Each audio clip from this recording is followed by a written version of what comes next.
Man sizlarga qanday qilib Germaniyaga kelganim haqida aytib bermoqchiman. Farg'ona davlat universitetining fransuz tili fakulteti talabasi bo'lganman. Mani eng katta orzuyim dunyo kezish, chet elga chiqish bo'lgan. Orzuyim sababli doim izlanganman, lekin Fransiyaga chiqa olmaganman, chunki o'ylagandimki, fransuz tilini o'rganyapman va Fransiyaga boraman deb. Afsuski buni ilojisi bo'lmagan.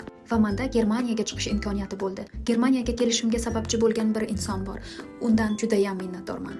U inson shunchalar ko'p yordam berdiki, hattoki Germaniyaga bir so'msiz ham chiqib ketishga qo'rqmadim. U insondan tashqari onam ham meni qattiq qo'llab-quvvatladilar. Ishonasizmi yo'qmi, Germaniyaga men pulsiz kelganman. Pul olib kelishga hattoki imkoniyatim ham bo'lmagan. Tog'amdan olgan qarzimga esa bilet va kiyim-kechak sotib olganman. Xullas meni orzuyim amalga oshdi. Bu yerda o'qib o'rganib, tinmay ishlab, kelajagimni qurdim. Nemis tilini noldan o'rganish uchun menga atiga 6 oy kerak bo'ldi. 8 oy Obermädchen dasturi bo'yicha ishladim. Undan keyin FSJ Freiwillige Soziales boshladim va undan keyin esa Ausbildung. Ausbildungdan so'ng va nihoyat endi bemalol ishlasam ham bo'laverardi. Shu orada men ko'p niyatlarimga erishdim. Dunyo kezdim va ota-onamni ham Yevropa sayohatlariga olib chiqdim.